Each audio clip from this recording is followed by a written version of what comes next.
Ma'am Grace. Hello. Good morning po. Okay naman. Okay naman. Okay yung connection. Hindi naman Apo. putol-putol. Okay naman po, ma'am. Bali, ma'am,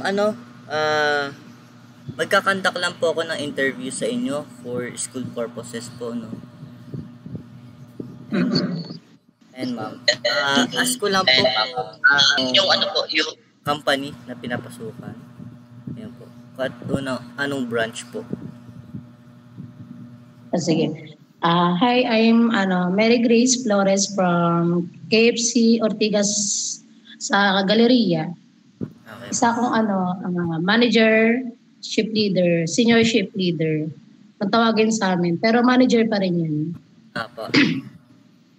Bali ma'am, okay lang po ba take a 5 to 20 minutes interview lang po? Meron ako ditong 10 questions po, no? Okay lang po, ma'am. Sige. Yung first questions, ma'am, what do you think the problem is the KFC face right now?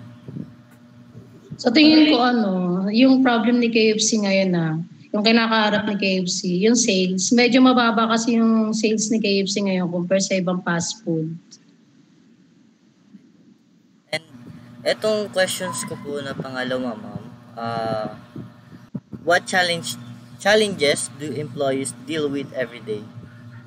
Yung sa number 2 na question, yung challenge na everyday namin na hinakaharap, yung minsan madaming customer tapos para sa akin bilang manager, kaunti lang talaga yung lineup na naka-duty.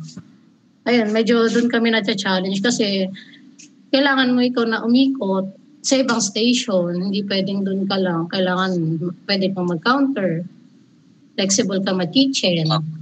Ganun. Parang tingin ko doon kami nahihirapan everyday. Pero kinakaya naman. Eto number 3, ma'am, how does the KFC try to solve these problems?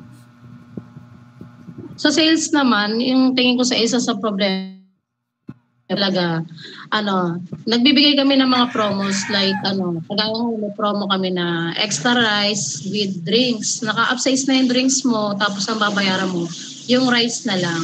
Ganun, mga extra benta. Bibigay kami ng mga promo para dagdag benta na rin. Yes. Ayan, ma'am. Number 4 questions. What strategies does company use to improve? Sige.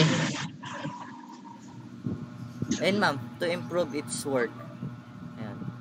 Sa yung strategy ngayon na ginawa ng KFC, sumabay kami sa ibang fast food kasi 'di ba nasa Gen Z na tayo, technology ngayon Kumbaga, parang hindi ka pa pwede na maiwan. Kaya strategy na ginawa ni KFC para ma-improve yung work araw-araw. Halimbawa doon sa self-ordering, may kiosk na kami.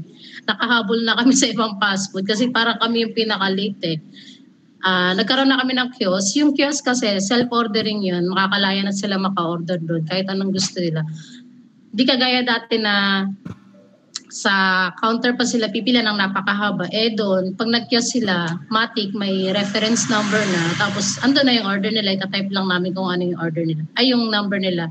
Yung order na mismo yung lalabas sa amin. Magagawa namin agad. Ayan. Tapos, number 5 questions. What part of the service needs more improvement? Sa service ng KFC na kailangan nilang i-improve, speed of service. Kasi talagang medyo mabagal. Kagawa nga ng konti lang yung lineup, konti lang yung crew na naka-duty. Kaya kailangan talaga, yun ang ma-improve sa kanila. Sa amin kung ano yung balak ng mga boss. Ito, ma'am. Number 6 questions na po tayo. So, ito. How does the company handle customers? So kapag may complaint kami, ganito ginagawa namin. Meron kami tinatawag na please, politely listen, express an apology, satisfy with extra. Ayan, nakikinig muna kami sa mga rant ng customer kung bakit siya nagko-complain. And kung may mali sa mga order niya, papalitan namin ng bago with extra, example, extra gravy, extra brownies, para kahit papaano yung loob ng customer is medyo gumaan-gaan. Para kahit papaano, na mabawasan yung init ng ulo niya. Ayun, ganun yung ginagawa namin. Tapos nakikipag-usap kami ng maayos. Pero hindi namin inaano sa sarili namin na mali kami. Parang ang gusto namin iparating sa kanya na, ma'am, sorry kasi ito yung nangyari, ganito, ganyan. Ayun. Bali number 7 questions. What do you think the KFC should change to work better? What do you think? Lagi ko sinasabi sa lahat, kahit sino nakakausap ko. Pero ito lang po ha, wag na sana lalabas kung ano man. Sa manpower sana sa oras, sa crew na naka-duty. Feeling ko doon magiging better ang KFC kasi ang hinahanap-hanap ng customer is mabilis na service. Kailangan nilang dagdagan ulit. Ibalik na yung dating KFC na maraming naka-duty, hindi nagtitipid. Kasi mula ng pandemic, tinipid talaga eh. Yung na-experience ko mula ng pandemic hanggang ngayon.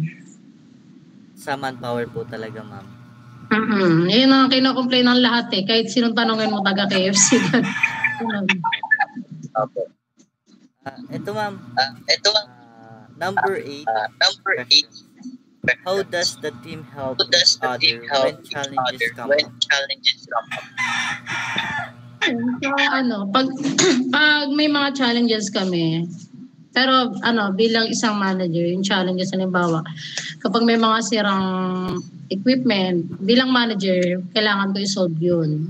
Pero pag sa team naman, kapag may challenge naman kami, ang pinaka-challenge kasi namin talaga yung maraming tao. Halimbawa, kapag maraming tao, tatanong ko si Conde, ano brings mo?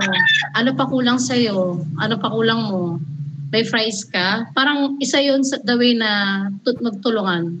Na tulungan ko sila, tulungan nila kami, ganun.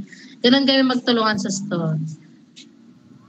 So, kung saan may bottleneck, halimbawa kung saan may nahihirapan, halimbawa nahihirapan si counter, doon ako pupunta. Halimbawa nahihirapan si pantry, doon ako kung saan siya nahihirapan. So, kasi yun ang role ni manager eh, ang tumulong talaga. Number 9 questions, and ma'am, patapos na po tayo. What new ideas could help the KFC grows? Dati na to eh, kasi okay naman talaga si KFC, parang nag-grow naman talaga. Ngayon kasi parang, ewan ko pero ang lagi ko lang naman sinasabi, para mas bumalik yung customer at para mag-grow ulit. Yun, dagdagan talaga yung tao. Yun lang. Yun lang naman yung tingin ko parang ngayon si KFC parang hindi na siya masyadong inaano kasi nga siyempre ang haba ng pila ganito ganyan. Yun. And last questions na po tayo. How can the KFC make customers happier? Kapag maganda ang service, tsaka pag mas mabilis ang service, doon tingin ko hindi lang sa product kasi given naman talaga yung KFC talaga. Kami lang yung nag-iisa na nagbibigay ng chicken na pressurized. Hindi siya crispy pero malambot naman. Kami lang yung brand na gano'n na given na yung product sa amin na talagang yung manok. Ang tingin ko na magiging makapagpasaya sa customer, mabilis na service, tsaka maayos na service, walang complaints. Yun lang, ma'am. Ayun, ma'am, tapos na po itong interview natin. Thank you so much po, Ma'am Grace. And thank you po ulit. Thank you. Bye po.